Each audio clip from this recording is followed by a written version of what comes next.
you have to be thinking about what's good for the child.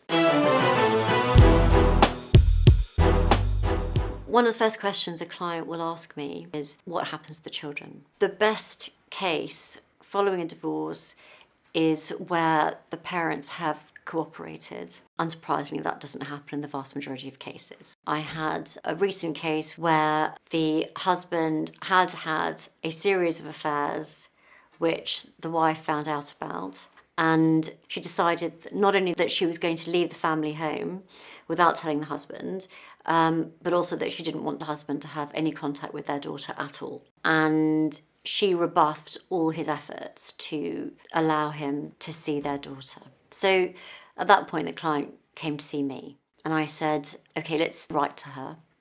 Let me say, look, it's in this child's best interest to see her dad. Whatever's gone on between the two of you, it's not her fault. The wife's response was to write to me, setting out why, in her view, his behaviour meant that he'd forfeited all right to have a relationship with his daughter. It is not the way things should be, because children should never have to take sides. Children should never be tasked with having any of the emotional burden in a relationship breakdown, which is ultimately an adult decision. I said to the client, look, first of all, why don't you see if you can mediate? And he came back to me after a number of months, and she had allowed him to have very limited contact for a few hours a month, but he had to go to her parents' home, and she and her parents supervised him.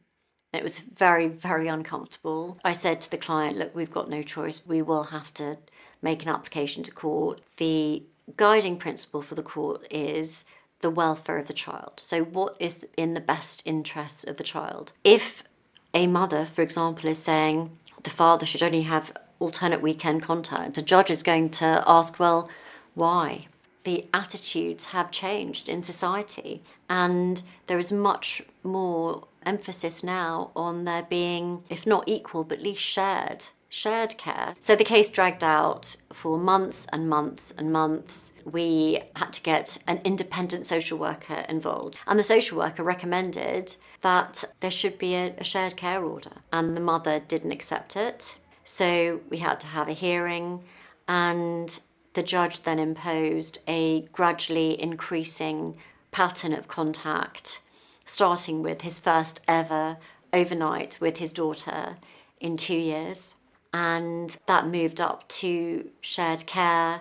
We'd made that happen. And the client actually brought the daughter in to meet us, which was incredible, that we saw this little girl who was part of all these proceedings, and she'd chosen some flowers for us. It was really, really amazing.